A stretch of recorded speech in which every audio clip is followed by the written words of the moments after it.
ئەگەرەوەی ترەمپ وتی ڕاست بێت ئیتر هەموو شتێک کۆتایی هاتوو جەنجێکی گەورەی بە چەند کاتژمێرێک بردەوە. کەمێک لەمەوەەر دۆناڵد ترەمپ بە فەرمی ڕایگەیاند نیکۆلاس مادۆرۆ و هاوسەرەکەی دەستگیرکران و ڤەنزوێلا کەوتە ژێر کۆنتڕۆڵی ئەمریکا. پرسیارەکە ئەوەیە چی ڕوودەدات؟ با بگەڕێنەوە بۆ چەند کاتژمێرێک پێش ئێستا. بەرە بەیانی ئەمڕۆ ئۆپراسیۆنێکی سەربازی کتوپڕ بە ناوی نێزەی باشوور دەستی پێکرد.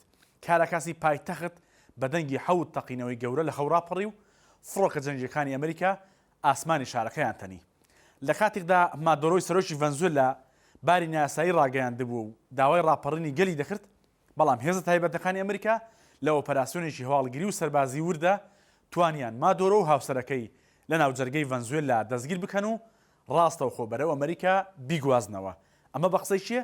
بە قسەی دۆناڵد ترەمپ. ئەوەی ڕوودەدات لەسەر چییە؟ ئەمە پرسیاری سەرچیە.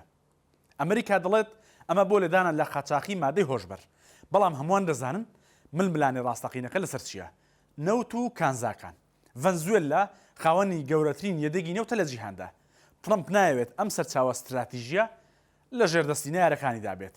ئێستا هەموو چاوەکان لەسەر کاتژمێر 11 بە کاتی ئەمریکا کە بە کاتی خۆمان لە هەولێری پایتەخت دەکاتە ساعت 7 ئێوارە. بڕیارە ترەمپ لە کۆنگرەیەکی ڕۆژنامەوانیدا ورد و دروشتی بدرکێنێت. ئێمە لەگەڵتان دەبین بۆ سات بە ساتی گۆڕانکاریەکان. چاوتان لەسەر 964 غافڵ مەکەن.